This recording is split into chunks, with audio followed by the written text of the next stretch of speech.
Dr. Fauci, as you are aware, it is a crime to lie to Congress. Section 1001 of the U.S. Criminal Code creates a felony and a 5-year penalty for lying to Congress. On your last trip to our committee on May 11th, you stated that the NIH has not ever and does not now fund gain-of-function research in the Wuhan Institute of Virology. And yet, gain-of-function research was done entirely in the Wuhan Institute by Dr. Shi and was funded by the NIH. I'd like to ask unanimous consent to insert into the record the Wuhan virology paper entitled Discovery of a Rich Gene Pool of Bat SARS-Related Coronaviruses. Please deliver a copy of the journal article to Dr. Fauci. In this paper, Dr. Shi credits the NIH and lists the actual number of the grant that she was given by the NIH. In this paper, she took 2 bat coronavirus genes, spike genes, and combined them with a SARS-related backbone to create new viruses that are not found in nature. These lab-created viruses were then shown to replicate in humans.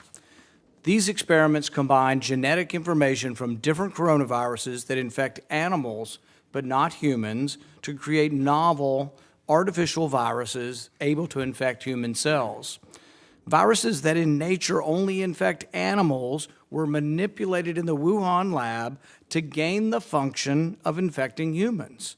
This research fits the definition of the research that the NIH said was subject to the pause in 2014 to 2017, a pause in funding on gain of function.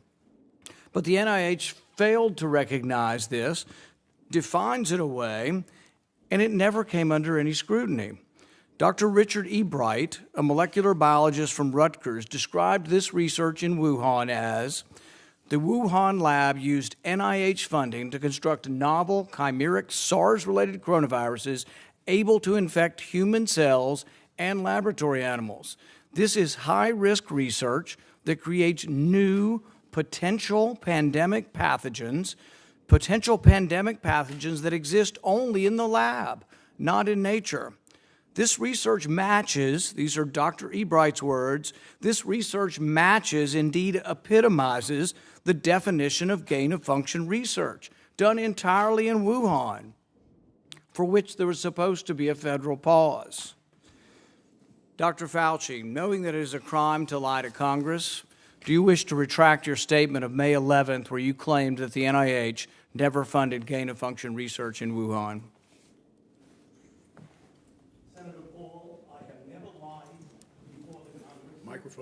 Your microphone. Senator Paul, I have never lied before the Congress, and I do not retract that statement. This paper that you are referring to was judged by qualified staff up and down the chain as not being gain of function. So let me finish. You take an animal virus and you increase its transmissibility to humans, right. You're saying that's not gain of function? Yeah, that is correct. And Senator Paul, you do not know what you are talking about, quite frankly. And I want to say that officially. You do not know what you are talking about. Okay, you get one person. Let's read from the NIH definition of gain of function. This is your definition that you guys wrote. It says that scientific research that increases the transmissibility among animals is gain of function.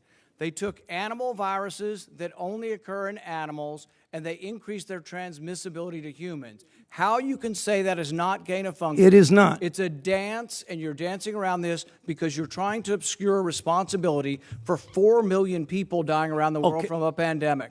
And let's let Dr. Fauci. I have to, well, now you're getting into something. If the point that you are making is that the grant that was funded as a sub-award from EcoHealth to Wuhan created SARS-CoV-2, that's where you are getting. Let me finish. We don't know. Well, we don't wait know a minute. If it did come from the lab, but all the evidence is pointing that it came from the lab, and there will be responsibility for those who funded the lab, including yourself. I totally This committee will allow the witness to respond. I totally resent the lie that you are now propagating, Senator, because if you look at the viruses that were used in the experiments, that were given in the annual reports, that were published in the literature, It is molecularly impossible. No one's saying those It viruses is- caused it. it No is one is alleging that molecularly- those viruses caused the pandemic. What we're alleging is that gain-of-function research was going on in that lab, and NIH funded it. That You is can't not- get away from it. It meets your definition, and you are obfuscating the truth. I'm not Paul, obfuscating the truth. Senator You are the Paul's one. time is expired, but I will allow the witness to. Let me just finish. I want everyone to understand that if you look at those viruses, and that's judged by qualified virologists and evolutionary biologists, those viruses are molecularly impossible No one's to saying result they are. No in one's saying those viruses SARS-CoV-2. caused the pandemic. Senator Paul, We're saying they are gain-of-function viruses because they were they're not. animal viruses that became more transmissible in human, and you funded it. And Go you ahead and admit the truth. and you Senator implying Paul, your time has expired, and I will allow witnesses who come before this committee to respond. Dr. and you are implying that what we did was responsible for the deaths of individual. I totally resent could that. have And been. if And it anybody could is have been. lying here, Senator, it is you.